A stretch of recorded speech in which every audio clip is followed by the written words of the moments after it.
மரியாயே வாழ்க. அன்பான மரியணை காணப்போர் யூடியூப் சேனல் நேயர்களே, உங்கள் அனைவருக்கும் தேவனின் திருப்பெயரால் வாழ்த்துக்கள். ஜெபமாலை பற்றிய முழு விவரங்களை தருகின்ற நெடுந்தொடரில் இருக்கின்றோம். ஒவ்வொரு விஷயமும் இதுவரைக்கும் எனக்கு தெரியல, நீங்கள் சொல்கிறது இப்போ புதுசாக இருக்குது, அதை நான் தெரிஞ்சுக்கிட்டேன் அப்படின்னு நிறைய பேர் சொல்கிறதுனால ஜெபமாலை பற்றி இன்னும் அதிகமாக தகவல்களை சொல்லலான்ட்டுன்னு இந்த தொடரை நான் நீட்டிச்சுட்டே போகிறேன். இன்றைக்கு ஜெபமாலை பற்றி பேய்கள் சொன்ன சாட்சியம் அதுதான் நம்ம இப்போ பார்க்க போகிறோம். இந்த சாட்சியம் எப்போ நடந்துச்சுன்னா 1608 ஃப்ரான்ஸ் நாட்டில் தூலுஸ் என்ற நகரத்தில் புனித சாமிநாதர்கிட்ட தான் மாதா இந்த ஜெபமாலை பக்தியை கொடுத்தாங்க. அப்போ ஜெபமாலை பக்தி அப்போ பரவிட்டு இருந்துச்சு. அப்போ ஒரு பேய் பிடித்த மனிதனை சாமிநாதர்கிட்ட கூட்டிகிட்டு வந்து இவன் மேலே இருக்கிற பேயை ஓட்டி விடுங்க அப்படின்ட்டுன்னு அவன் கேட்குறாங்க. அப்போ அவர் ஜெபமாலை எடுத்து வேண்டி அந்த பேய்களை ஓட்டுறாரு. அந்த பேய்கள்கிட்ட கட்டளை போடுறாரு, நான் கேட்குற கேள்விக்கெல்லாம் நீ பதில் சொல்லணும் அப்படின்ட்டு கட்டளை போடுறார். அப்போ அந்த பேய்கள் சொன்ன விஷயங்கள் தான் இன்றைய வீடியோவாக உங்களுக்கு நான் தரேன். அருமையான ஒரு சாட்சியம். பேய்கள் சொல்கிறது மாதாவை பற்றியும் இந்த ஜெபமாலையை பற்றியும். குறிப்பாக பாவிகள், நான் பாவம் செஞ்சுட்டேன், நான் இனிமேலுக்கு நரகத்துக்கு தான் போவேன் அப்படின்ட்டு நம்பிக்கை இழந்து இருக்கின்ற எல்லாருக்கும் இந்த வீடியோ நிச்சயமாக நம்பிக்கையை தரும், ஆறுதலை தரும், நாமளும் மோட்சம் போகலாம் அப்படின்ற ஒரு மிகப்பெரிய தெம்பை தரும் இந்த வீடியோ. அதற்கு தகுந்த சாட்சி தான் பேய்கள் சொல்கின்றது. பேய்கள் இப்போ பேசுது, கேளுங்க. கிறிஸ்தவர்களே, நன்கு கவனித்துக் கொள்ளுங்கள்.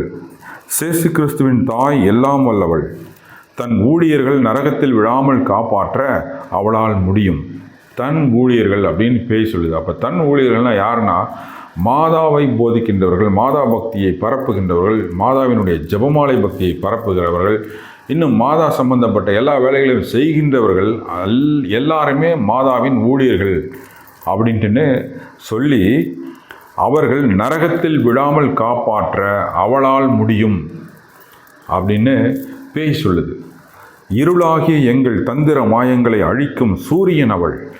மறைவில் இருக்கும் எங்கள் சதித்திட்டங்களை வெளிப்படுத்துகிறவள் அவள். நாங்கள் வைக்கும் கண்ணிகளை அறுப்பவள் அவளே. நாங்கள் கொடுக்கும் சோதனைகளை வலுவிழந்து வீணாகச் செய்வதும் அவளே. எங்களுக்கு மனமில்லாவிட்டாலும் இதை சொல்லியே தீர வேண்டியுள்ளது. அதாவது, அவளுடைய ஊழியத்தில் நிலைத்திருந்த எந்த ஒரு ஆன்மாவும் எங்களோடு ஆக்கினை அடையவில்லை. மிக முக்கியமான வார்த்தைகள் இது. அவளுடைய ஊழியத்தில் நிலைத்திருந்த எந்த ஒரு ஆன்மாவும் எங்களோடு நரகத்தில் ஆக்கினை அடையவில்லைன்னு பேய் சொல்லுது. அவளுடைய ஊழியம் எது? மாதா பக்தியை பரப்புவது, மாதாவுடைய செய்திகளை எல்லாருக்கும் சொல்கிறது, மாதாவுடைய இந்த ஜெபமாலை பக்தியை எல்லாருக்கும் பரப்புவது. இதெல்லாம் செய்கிறவங்க எல்லாமே அந்த ஊழியக்காரர்கள். அவங்க யாருமே எங்களோட நரகத்தில் நெருப்பில் வேகவில்லைன்னு பிசாசு சாட்சியம் சொல்லுது.